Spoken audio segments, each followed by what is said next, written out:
ఈ సంవత్సరం అంటే 2026 77వ రిపబ్లిక్ డే సందర్భంగా భారత ప్రభుత్వం 131 మందికి పద్మ అవార్డ్స్ ప్రకటించింది.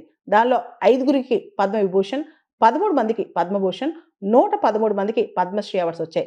ప్రత్యేకంగా మాజీ Kerala chief minister VS Achuthanandan garu, actor Dharmendra, JMM founder Shibu సోరెన్కి పద్మవిభూషణ్ వచ్చిందనమాట.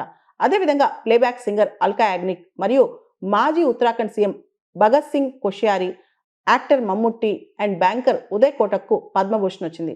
మరియు భారతదేశ మహిళా cricket team captain Harmanpreet కౌర్కి పద్మశ్రీ అవార్డు వచ్చిందనమాట.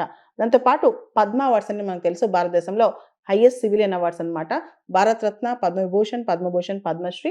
రిపబ్లిక్ డే సందర్భంగా ఈ పద్మవిభూషణ్, పద్మభూషణ్, పద్మశ్రీని అనౌన్స్ చేశారు. పద్మవిభూషణ్ అనేది ఎక్సెప్షనల్ అండ్ డిస్టింగ్విష్ సర్వీస్కి, పద్మభూషణ్ అనేది డిస్టింగ్విష్ సర్వీస్ ఆఫ్ హైయెస్ట్ ఆర్డర్కి, మరియు పద్మశ్రీ అనేది distinguish service in any field of యాక్టివిటీకి. సో ఇప్పుడు మనం చూస్తే 2026కి పద్మ అవార్డ్స్ ప్రకటించారు. 131 మందికి పద్మ అవార్డ్స్ వచ్చాయి.